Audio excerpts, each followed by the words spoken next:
Okay, so now we have hypertrophy covered. We're going to talk about strength, which would be the next phase in a annual linear periodized program. In the strength phase, what we're looking at is like I said, we're obviously trying to build strength. If you have a client that comes in, you're looking to get stronger. Once you have built some size on their body, now you want to try to use that greater cross sectional area to produce force and start to train strength, right? So strength training, no matter whether you're beginner, intermediate, or advanced, you probably want to go 2 to 4 weeks before you need to cycle down, maybe for a week or deload, as we would call it, before you get back into it. We're looking at somewhere between, you know, I mean, on the low end, 1 to 3 sets. If you're a beginner, 1 to 3 sets is going to get the job done. But as you become more advanced, we're looking at 3 or more sets. And the reason we're doing that is because the volume is going to be quite a bit lower. And so we are going to try to get as many quality strength reps as we can get accomplished in a particular workout. So you might see something like 5 by 5, like Bill Starr's 5 by 5. We might see something like starting strength or Dave Tate, not Dave Tate, sorry. I mean, Dave Tate's got some strength programs, I'm sure. You might see a Jim Wendler 5-3-1, where the reps are, 5 reps or less, 3 reps, 1 rep, and then you have like a rep max kind of thing. We're talking about building strength. We want to try to be below 6 because the weight is so high. 6 reps is more than enough to accomplish the goal. As far as rest in between sets, and this is where it's a lot different than a hypertrophy program. Where hypertrophy we're looking at 30 seconds to a minute and a half. With strength, we're going from somewhere between 2 to 5 minutes. And the reason we're doing that again is because each lift we're requiring the body to be at a high percentage of its max. And so we need to make sure we rest and recover enough in between sets that we can produce that type of force. We want to try to be as close to our 100% each set as we can, so that we can do it without injuring ourselves, and so that we apply the right amount of stress to the body to force it to adapt. And so the intensities, for a beginner, we're looking at 70% or greater, intermediate 80% or greater, and advanced lifters are probably 85% or above. And again, as those percentages increase, the reps drop down. So, 5 to 6 reps is probably going to be at 70%. When you get down to 3 reps, you're looking at somewhere between, I don't know, 80 to 85. And kind of depending on some programs, you may even be up close to 90 for 3 reps, which is going to be tough. But some programs will look for forced reps where you have to have a spotter kind of push you through them. But 1 to 3 reps, we're looking at 85%.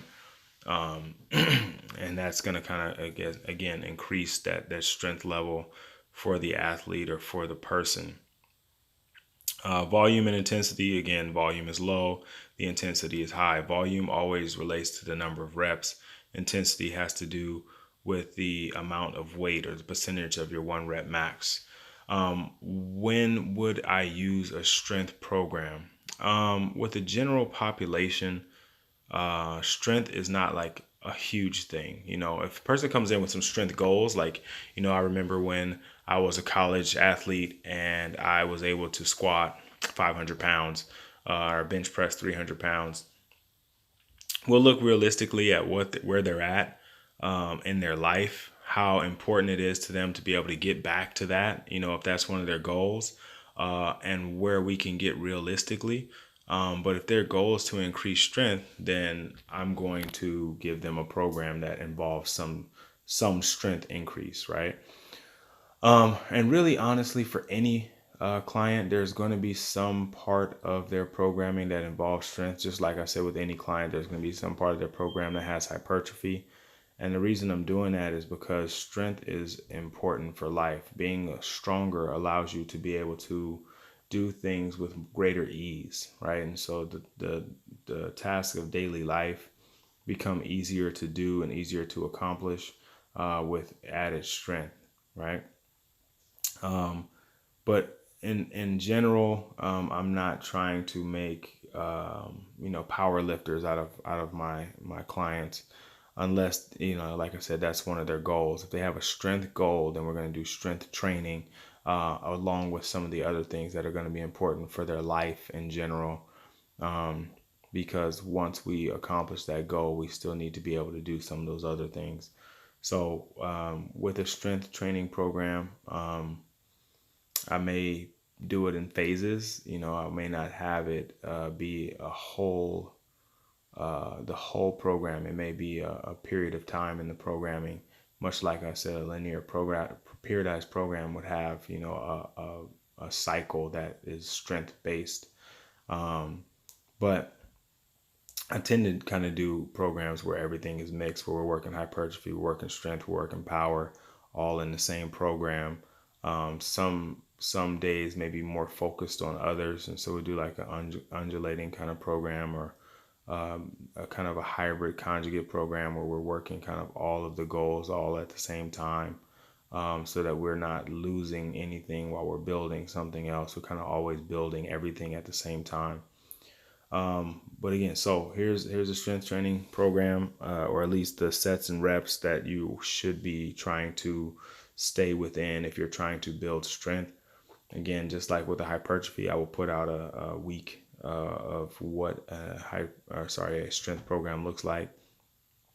The kind of sets and reps. That when you look at those, the exercises are what they are. What you're more looking at is the sets and reps. And then you can put in the exercises as you see fit for things that you need or want to accomplish. If you want a bigger squat, then you would put a squat instead of a deadlift, those kind of things. If you have questions and you want to try to get a little more in depth, feel free to ask, and I'll try to get that to you as soon as I can.